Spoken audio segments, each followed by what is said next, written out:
Je vous présente notre première chroniqueuse du jour, c'est Lucienne. Lucienne qui nous parle régulièrement dans À vous de jouer d'art en général et d'art brut parfois en particulier. Quel est le sujet du jour, Lucienne ? Aujourd'hui, des vêtements, des drôles de vêtements, c'est-à-dire des habits qui sont, par exemple, un grand pullover, de grands pantalons, des chaussettes, des chaussures, mais tout cela très très grand, donc démesurément grand. Les chaussures, elles sont vraiment comme ça. Comme des clowns, des godasses de clowns. Voilà, 2, 3, 4 fois la taille de chaussures habituelle.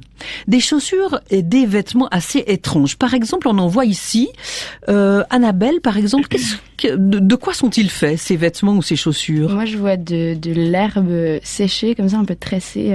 Voilà. C'est ça. En fait, de drôles de vêtements faits avec de l'herbe, tissés, tressés, au moment où en fait l'herbe est fraîche, c'est-à-dire quand elle est verte, quand elle est malléable, quand elle est souple, et puis ensuite tout cela a séché. L'histoire de l'homme qui a réalisé ces vêtements est tout à fait étrange. C'est un gars qui s'appelle Angus MacPhee, un Écossais. Un Écossais qui est né dans les Hébrides, donc en Écosse, et qui passe une enfance, une adolescence bousculée. À 8 ans, il perd sa mère, mais il vit au contact de la nature, il aide énormément son père. Après l'école, il aide énormément son père aux travaux des champs, son père est paysan. Et puis, en fait, il est très proche des animaux, très proche des chevaux surtout. Il a une vingtaine d'années, un peu plus. La Deuxième Guerre mondiale éclate et il est mobilisé. Il doit partir au front et cette expérience va être troublante, même bouleversante pour lui. Il va vivre cette épreuve de la guerre comme quelque chose de très douloureux. Et il ne va pas se remettre de cette expérience-là.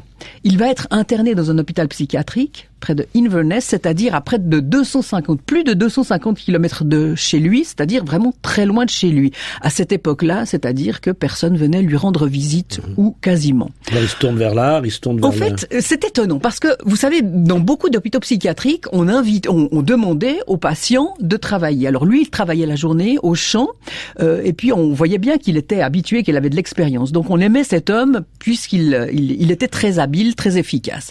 Et en rentrant vers la fin de l'après-midi, la plupart des patients psychiatriques retournaient dans leur chambre ou alors buvaient un peu, discutaient, fumaient des cigarettes. Mais lui, il se retire dans le parc de l'hôpital psychiatrique, très loin, lorsqu'il y a vers un petit groupe d'arbres et d'arbustes.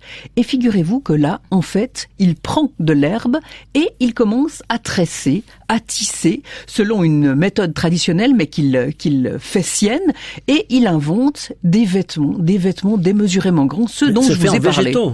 Voilà, c'est pas de la fibre, c'est directement de la matière brute. Exactement, ce sont des végétaux, donc des grands chandails, presque en côte de maille, dirait-on, des grands chandails qu'il ne portera jamais, des chapeaux qu'il ne portera pas non plus, des chaussures non plus. L'important, ça n'est pas de porter ses habits et ses vêtements. Moi, j'ai retenu le prénom Angus, mais c'est quoi notre famille ? MacPhee. Vous avez déjà entendu parler de ça ? Alors non, c'est tout nouveau, mais je trouve ça très intéressant. C'est inspirant. Bien. Ce qui est étonnant aussi, c'est de savoir que cet homme ne travaillait pour rien ni pour personne, si ce n'est pour lui-même. C'est-à-dire qu'il plaçait au sol, dans son petit endroit solitaire, dans ce jardin de l'hôpital psychiatrique écossais, au sol, il plaçait ses vêtements, ou alors il les accrochait aux branches. Il se faisait des sortes d'expositions sauvages, des sortes de performances. Mais comment on l'a découvert plus tard ? Comment il est rentré là dans ce grand circuit de l'art brut ? Oui, c'est une bonne question, parce qu'en fait, il n'éprouvait pas du tout le besoin de parler de ses œuvres, puisque comme presque chaque auteur d'art brut, eh bien, il n'éprouve pas le besoin de montrer ce qu'il fait. Alors, en fait, c'est une dame qui a parcouru des hôpitaux psychiatriques en Écosse, Joyce Lang, et qui allait dans les hôpitaux psychiatriques et disait, mais est-ce qu'il n'y a pas une personne qui est étrange et qui fait des œuvres ? Et en fait, à l'hôpital, on le connaissait parce que chaque année, eh bien, les jardiniers qui étaient en charge de nettoyer le jardin, eh bien, enlevaient les vieux branchages, les feuilles sèches, etc., et prenait également les œuvres de Angus MacPhee, mais en fait des œuvres qu'il ne considérait pas comme des œuvres, et le tout était apporté devant l'hôpital, et un grand feu, une sorte d'autodafé, un grand feu, et lui assistait Mais triste. Non, assistait simplement à ses habits qui étaient complètement c'est comme brûlés. quand maman, elle met de l'ordre dans ta chambre, Clyde. Oui, bon, d'accord, mais... Non, c'est bien plus que ça. C'est bien plus que ça. Objection, votre honneur, c'est bien plus que ça. Il assistait, à l'incendie de ses œuvres et il ne disait rien, ne se manifestait pas. Et le lendemain, il recommençait.